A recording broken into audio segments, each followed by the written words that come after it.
नमस्कार, मैं हूं नारायण शर्मा और आप देख रहे हैं AINS न्यूज 24 चैनल। अब खबरें विस्तार से। छत्तीसगढ़ में पूर्व की कांग्रेस सरकार द्वारा खनिज विभाग में परिवहन के लिए लागू की गई व्यवस्था को नई सरकार ने बदलकर पूर्व की तरह करने की व्यवस्था प्रारंभ कर दी है। मुख्यमंत्री विष्णुदेव साय ने बताया कि कांग्रेस सरकार ने जो खनिज परिवहन के लिए व्यवस्था बनाई थी उससे परिवहन समय पर नहीं हो पाता था, साथ ही उसमें भ्रष्टाचार का भी समावेश हो रहा था। इसीलिए हमारी सरकार ने इसे बदल दिया। पिछली सरकार में खनिज विभाग द्वारा एक आदेश जारी हुआ था संचालक के द्वारा 15 जुलाई 2020 को, और इस आदेश के द्वारा ये व्यवस्था दी गई थी कि जिले के खनिज अमले द्वारा ई परमिट का भौतिक सत्यापन करने के बाद ही ई ट्रांजिट पास जारी किया जा सकेगा। इसके पहले जो ऑनलाइन प्रक्रिया थी उसको बंद करके ऑफलाइन किया गया था, जिसके कारण परिवहन में भी लेट होता था और भ्रष्टाचार का भी उसमें समावेश हो गया था। लेकिन आज मुझे बताते हुए गौरव हो रहा है कि हमारी सरकार पारदर्शिता, भ्रष्टाचार मुक्त एवं सुशासन को ध्यान में रखते हुए उक्त 15 जुलाई 2020 के कानून को निरस्त किया है और पूर्ववत ऑनलाइन टीपी जारी होगा। ओमान के मस्कट में छत्तीसगढ़ के भिलाई शहर की युवती को बंधक बनाने और उसे प्रताड़ित करने के मामले को छत्तीसगढ़ के उप मुख्यमंत्री व गृह मंत्री विजय शर्मा ने गंभीरता से लेते हुए ओमान एम्बेसी से बात कर पीड़ित युवती दीपिका जोगी को मुक्त कराया।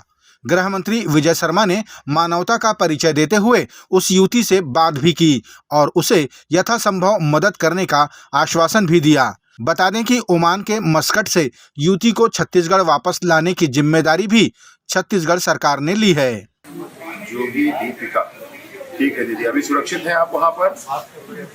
मैं यहाँ से एम्बेसी काम के आई हूँ, तब से सेफ है। ठीक है। आपको कौन लेकर के वहाँ गया था और क्या आपके साथ हुआ है? आप छत्तीसगढ़ आएंगे तो मुझसे जरूर मिलकर बताना आप, है ना? जी सर, ठीक है। ये नंबर है, इस नंबर को आप रखे रहिए और आकर के आप यहाँ मुझे जरूर बताइए क्या विषय हुआ था। किसी ने आपको अगर धोखा दिया तो हम लोग फिर उसको देखेंगे और आपके आने की व्यवस्था जल्दी करते हैं। आज छत्तीसगढ़ विधानसभा में विपक्ष द्वारा हसदेव में जंगलों की कटाई मुद्दे पर स्थगन लाया गया। स्थगन पर विपक्ष के सभी सदस्यों को सदन से निलंबित भी कर दिया गया। पूर्व मुख्यमंत्री व विधायक भूपेश बघेल ने कहा कि छत्तीसगढ़ में नई सरकार हसदेव में अंधाधुंध जंगलों की कटाई को अनुमति दे रही है, जो भविष्य के लिए एक बड़ा संकट खड़ा करने के समान है।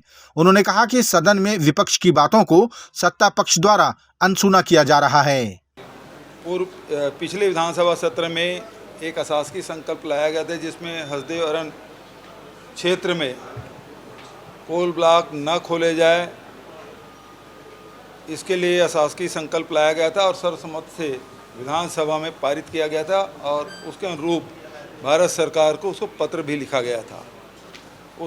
उसके बाद वहाँ कोई कटाई नहीं हुई थी। नई सरकार बनने के बाद अंधाधुंध पेड़ों की कटाई हो रही है, नए खदान खोले जा रहे हैं। इस मामले में विपक्ष द्वारा स्थगन लाया गया, लेकिन ये सरकार बिल्कुल सुन नहीं रही है। लगातार जंगल काटे जा रहे हैं।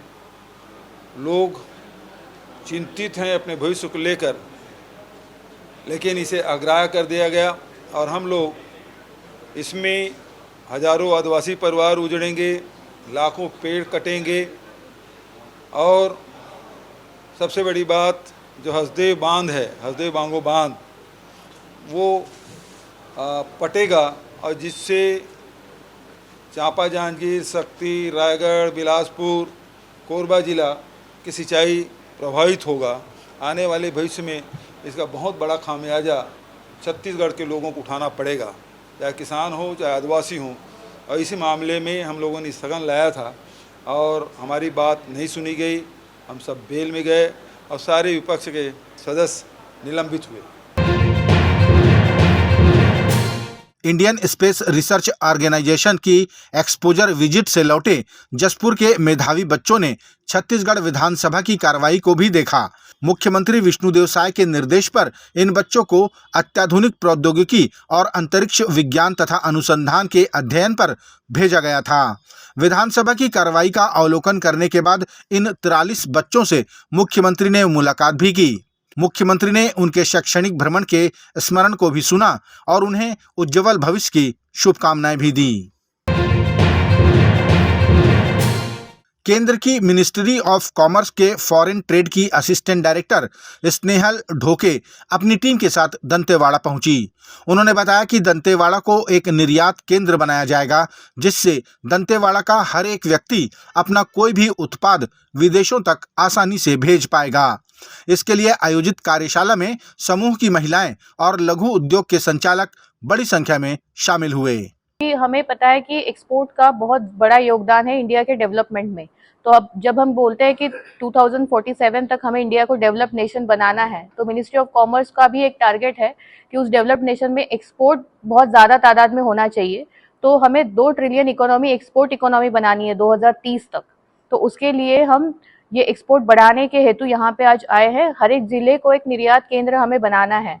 तो आज हम यहाँ पे जब आए, हमें पता चला कि यहाँ पे टैमरिंड और मैंगो का प्रोडक्शन होता है। मैंगो यहाँ का ODOP है और टैमरिंड का भी बहुत ज़्यादा प्रोडक्शन है। तो इसका बहुत अच्छा पोटेंशियल है एक्सपोर्ट के लिए। और साथ ही साथ कुछ और माइनर फॉरेस्ट प्रोड्यूस भी है, इसको भी हम एक्सपोर्ट क्वालिटी का बना सकते हैं और आगे हम एक्सपोर्ट के बारे में सोच सकते हैं। तो आज हमारी टीम ने यहाँ पे एक प्रेजेंटेशन दिया है जिसमें बहुत सरल रूप से बताया गया है कि एक्सपोर्ट कैसे किया जाए। विधानसभा में पूर्ववर्ती कांग्रेस सरकार पर किराए के हेलीकॉप्टर के उपयोग में मनमाना खर्च का आरोप लगा, जिस पर अपनी प्रतिक्रिया व्यक्त करते हुए पूर्व मुख्यमंत्री भूपेश बघेल ने कहा कि किराए का हेलीकॉप्टर विधि सम्मत लिया गया था, बाकायदा उसके लिए टेंडर बुलाए गए थे, इसमें गड़बड़ वाली कोई बात नहीं है। उसके पहले भी जो सरकार थी, टेंडर प्रक्रिया पूरे देश में जितनी सरकारें हैं, वो चाहे विमान के हो चाहे हेलीकॉप्टर हो, किराए से लेती रही है। और आपने देखा होगा कि जो राज्य सरकार जो हेलीकॉप्टर है, जो पिछले सरकार ने सेकंड हैंड लिया था, इस प्रकार से आरोप भी लगे थे और वो क्रैश हो गया। और उसके बाद तो निजी हेलीकॉप्टर ही लेना पड़ा। विमान भी पुराना हो गया, लगातार ग्राउंडेड रहा, रिपेयरिंग भी लगे और उसमें किराया जो लिया गया है वो विधि सम्मत है, टेंडर किया गया है। और उसमें कोई गड़बड़ी हो तो बताएं, क्योंकि किराया तो लिया गया है और टेंडर करके लिया गया है, इसमें गड़बड़ क्या है? छत्तीसगढ़ के शिक्षा, पर्यटन व संस्कृति मंत्री ब्रजमोहन अग्रवाल ने आरोप लगाया कि विधानसभा की कार्रवाई के दौरान विपक्ष हमेशा चर्चा से भागता नजर आता है। उन्होंने कहा कि शायद विपक्ष के सदस्य आपस में ही बंटे हुए हैं, वे एक मत नहीं हैं, इसीलिए चर्चा में शामिल होने से लगातार बच रहे हैं। कांग्रेस पक्ष का सदन छोड़कर भागना, कल भी दिन भर के लिए, आज भी दिन भर के लिए, मुझे लगता है कि विपक्ष के पास में कोई मुद्दे नहीं है, कोई विषय नहीं है, वो चर्चा नहीं करना चाहता। राज्यपाल जी के अभिभाषण पर चर्चा को से भाग गया, सप्लीमेंट्री बजट की चर्चा से भाग गया। तो मुझे लगता है विपक्ष जो है वो आपस में बटा हुआ है, कमज़ोर है और वो चर्चा से भाग रहा है। अगर शुरुआत में विपक्ष की ये हालत है तो बाद में क्या होगा ये ऊपर वाला जाने। बिलासपुर के साइंस कॉलेज मैदान में शक्ति चेतना जन जागरण शिविर का आयोजन किया जाएगा। 10 और 11 फरवरी को होने वाले इस आयोजन का उद्देश्य मानव कल्याण है। इस शिविर में प्रत्येक मानव जो नशे का आदी है या फिर मांसाहार में लिप्त है, वो यहाँ चेतना जन जागरण और संकल्प के माध्यम से अपने जीवन से इन बुराइयों को हमेशा के लिए दूर कर सकेगा। विशाल शक्ति चेतना जन जागरण शिविर का आयोजन 10 व 11 फरवरी को साइंस कॉलेज मैदान बिलासपुर में किया जा रहा है। जिसमें परम पूज्य गुरुवर के जन कल्याणकारी चेतनात्मक चिंतन होंगे।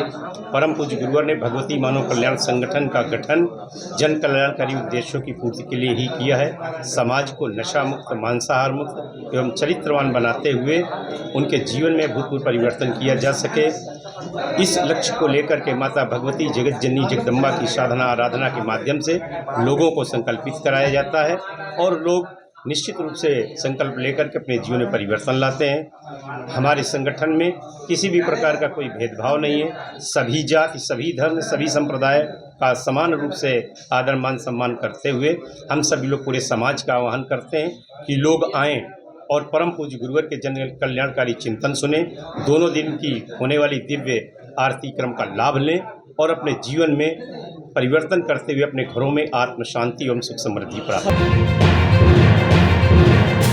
ये थे आज के प्रमुख समाचार। आप देख रहे थे हमारा लोकप्रिय यूट्यूब चैनल AINS न्यूज़ 24। अब हमें इजाज़त दीजिए, कल तक रोजाना की ताज़ा खबरों के लिए आप देखते रहिए हमारा लोकप्रिय यूट्यूब चैनल। हमारे यूट्यूब चैनल को लाइक, सब्सक्राइब और बेल आइकॉन का बटन दबाना ना भूलें। नमस्कार।